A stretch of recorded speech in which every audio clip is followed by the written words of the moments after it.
Hi guys, we're going to read chapter 19 because of Winn Dixie. In the morning, me and Winn Dixie went down to sweep the pet store, and I took a litmus lozenge for Otis. Is it Halloween? Otis asked when I handed him the candy. No, I said. Why? Well, you're giving me candy. It's just a gift, I told him, for today. Oh, said Otis.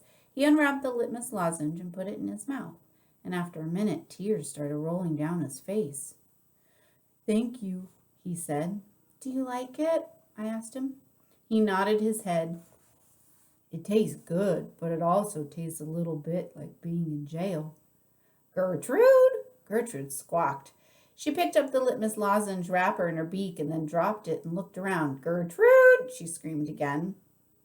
You can't have any, I told her. It's not for birds. Then, real quick before I lost my nerve, I said, Otis, what were you in jail for? Are you a murderer? No, ma'am, he said. Are you a burglar?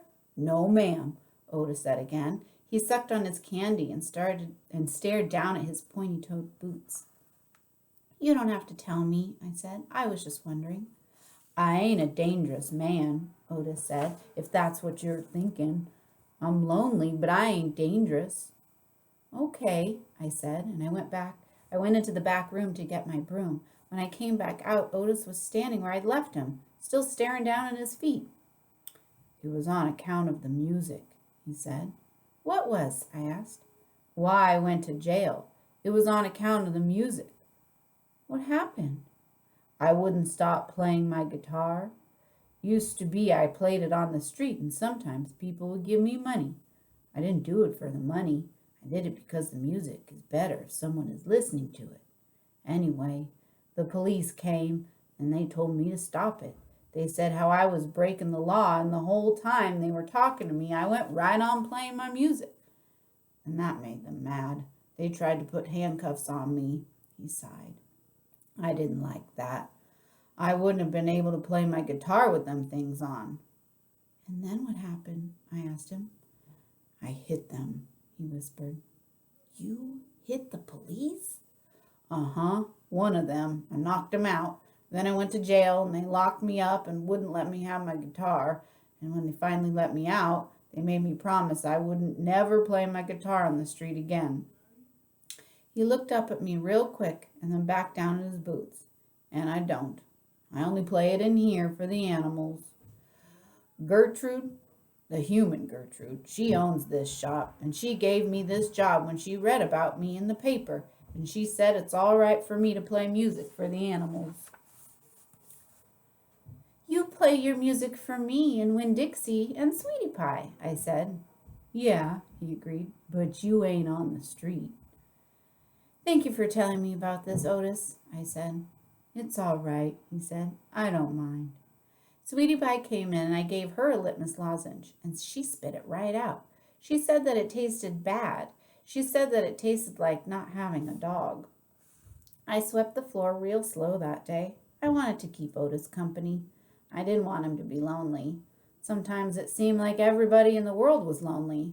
I thought about my mama. Thinking about her was the same as a hole you keep on feeling with your tongue after you lose a tooth. Time after time, my mind kept going to that empty spot, the spot where I feel like she should be. And that was the end of chapter 19. We'll read chapter 20 tomorrow, but today I wanted to give you a little bonus book for watching and listening to Winn Dixie. I thought I would read you a fairy tale adaptation to the Three Little Pigs. And this is called The Three Javelinas. It's written in Spanish as well, called Los Tres Pequeños Javelines. And it's written by Susan Lowell, who also wrote our Lavina Cumming book. So I thought I'd read this to you guys today. It's just like a little bonus story. Once upon a time, way out in the desert, there were three javelinas. Javelinas are wild, hairy, southwestern cousins of pigs. Their heads were hairy, their backs were hairy, and their bony legs, all the way down to their hard little hooves, were very hairy. But their snouts were soft and pink. One day the three javelinas trotted away to seek their fortunes. In this hot, dry land, the sky was almost always blue. Steep purple mountains looked down on the desert where the cactus forest grew. Soon the three javelinas came to a spot where the path divided, and each one went a different way. The first javelina wandered lazily along. He didn't see a dust storm whirling across the desert until it caught him. The whirlwind, oh, here it is, right there. The whirlwind blew away and left the first little javelina sitting in a heap of tumbleweeds. Brushing himself off, he said, "I'll build a house with them." And in no time at all, he did. There's a little house made of tumbleweeds. Then along came a coyote. See him? He's right there. He ran through the desert so quickly and so quietly that he was almost invisible. In fact, this was only one of Coyote's many magical tricks. He laughed when he saw the tumbleweed house and smelled the javelina inside. A tender, juicy pig, he thought. Coyote was tired of eating mice and rabbits.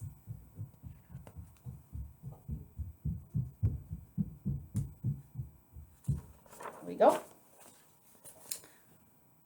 He called out sweetly, little pig, let me come in." "Not by the hair, my chinny chin chin," shouted the first javelina, who had a lot of hair on his chinny chin chin. "Then I'll huff and I'll puff and I'll blow your house in," said Coyote. And he huffed and he puffed and he blew the little tumbleweed house away. But in all the hullabaloo, the first little javelina escaped and went looking for his brother and sister. Coyote, who was very sneaky, tiptoed along behind.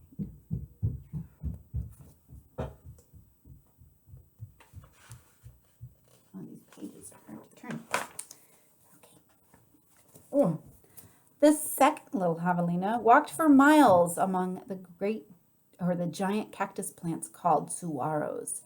They held their ripe red fruit high in the sky, but they made almost no shade, and the little javelina grew hot. Then he came upon a Native American woman who was gathering sticks from inside a dried-up cactus. She planned to use these long sticks called saguaro ribs to knock down the sweet cactus fruit. The second little javelina said, "Please, may I have some sticks to build a house?" "Heu," she said, which means yes in the language of the desert people.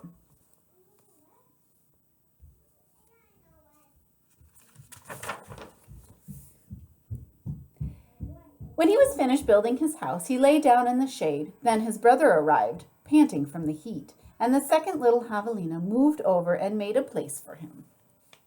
Aww.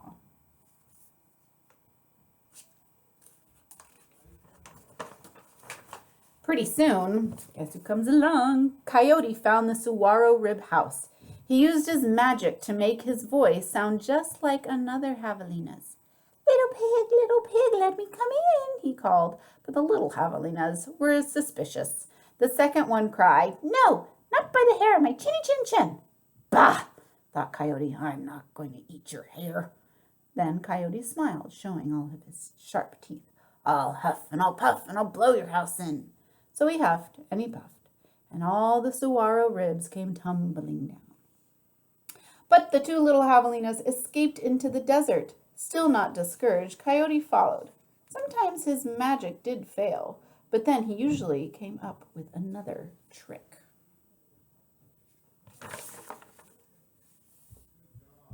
The third little javelina trotted through beautiful palo verde trees with green trunks and yellow flowers.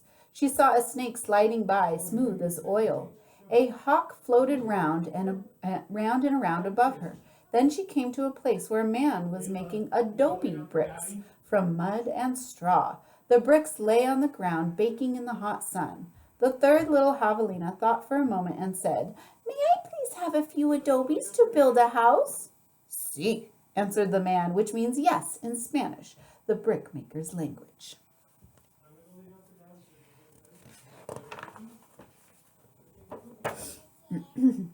So the third javelina built herself a solid little adobe house, cool in summer and warm in winter. When her brothers found her, she welcomed them in and locked the door behind them. Coyote followed their trail.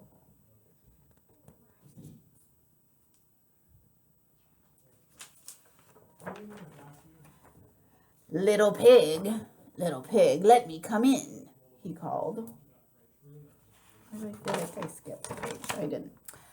The three little javelinas looked out the window. This time Coyote pretended to be very old and weak, with no teeth and a sore paw, but they were not fooled. No, not by the hair of my chin, called back the third little javelina.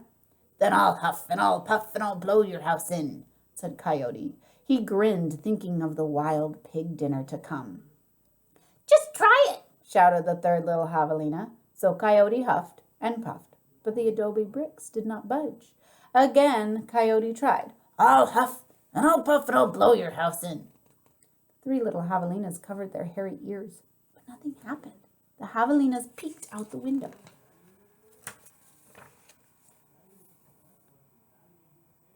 The tip of Coyote's raggedy tail whisked right past their noses. He was climbing up upon the tin roof. Next, Coyote used his magic to make himself very skinny. The stovepipe, gasped the third little javelina. Quickly, she lighted a fire inside her wood stove. What a feast it will be, Coyote said to himself. He squeezed into the stovepipe. I think I'll eat them with red-hot chili sauce. Whoosh! Sizzle!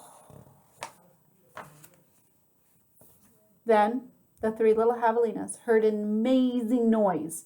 It was not a bark. It was not a cackle. It was not a howl. It was not a scream. It was all of those sounds together. Yip, yip, yip, yow! And away ran a puff of smoke shaped like a coyote.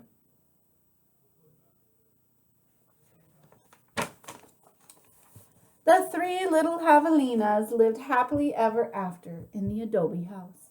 And if you ever hear Coyote's voice way out in the desert at night, well, you know what he's remembering.